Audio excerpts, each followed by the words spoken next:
Training our pups is super important. It helps them to become good citizens, happy members of our family, and also to keep them safe. Bunji and I have started our training, and we're taking training at Our Companions Animal Rescue and Shelter in Manchester, Connecticut. And I will leave a link below if you would like to check them out. And we're going to do a series of videos on some of the things that we're learning in training and how it's going. For those who are just joining us for the first time, Bunji is my new dog. We've had him for about a month. He's about 8 months old now, and he is an Australian cattle dog terrier mix. He's known as a blue heeler because of his coloring. And we are learning the basics. So we're going to share some of the basics with you. We do positive reinforcement training, and that means that we give positive reinforcement for behaviors that we like to see in our dogs. So the first thing that they taught us is the yes marker. We're using the word yes instead of a clicker or some other tool because we always have our voice with us. The yes can always be with us. To start, we started with the first week, every day taking a handful of treats and just saying yes and treating the dog. So they got used to hearing the word yes and associating it with something good. It went something like this. Yes, yes. You see that I said the word yes and then immediately treated. I didn't wait for a response or let time lag between. Just say yes and treat, yes and treat. For the first few days, I did this several times a day with 5 to 10 treats.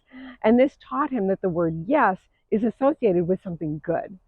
Then later in the week, I kept treats around the house and I kept treats with me. And I caught him doing good behaviors. If he was sitting quietly, or if he was looking up at me, or if he came and sat near me, these are all good behaviors that we want to reinforce. So I would treat him with a yes when he was doing behaviors that I caught him being good at. Then we moved on to the name game. The name game is you say their name, they look at you, and then you yes. Bunji, yes. Bunji, yes. Training outside is fun, but also challenging because there's lots of distractions. Bunji, yes. Bunji, yes.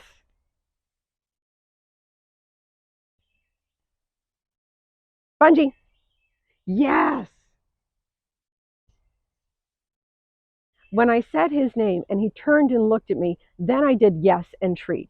I waited for him to look at me, and this is establishing communication between us. He now knows when I say his name that I want his attention.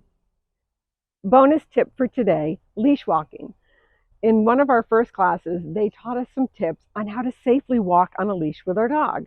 Most of us have leashes like this with a handle, and we stick our hand through the handle and we grab a hold of the leash, and it's a good solid hold. Unfortunately, this can be a dangerous hold as well. If our dogs take off or get into a dangerous situation, we can't release, and it also could hurt our wrists. A better hold is to stick our hand through and hold like this, wrapping our hand around one side. It's still a good solid hold, but if there's an emergency situation, we can release.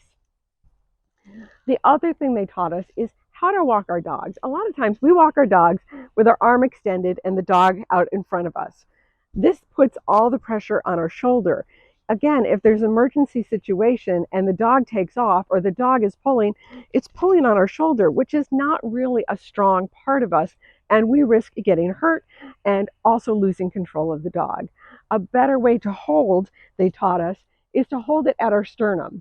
This way, if the dog pulls or if we need to get control of him, we can use our whole body weight. Just lean back and we've got our whole body weight. It's not pulling on our shoulder, and we have a better chance of having control. Another thing they taught us about safe leash walking is how to get up close to our dog if we're in a situation where we need to get his attention and get him in control. Instead of pulling the dog towards us, we should walk up towards our dog. It's called walking up the leash. So if he's at the end of the leash and I need to get to him, I should step towards him and gather the leash until I'm right next to him. Now I'm in control and I can get his attention. Thanks so much for joining us today. If you enjoy content like this, please give it a thumbs up, the like icon underneath the video, and don't forget to subscribe and ring the notification bell so you don't miss any upcoming videos. Until next time, take care.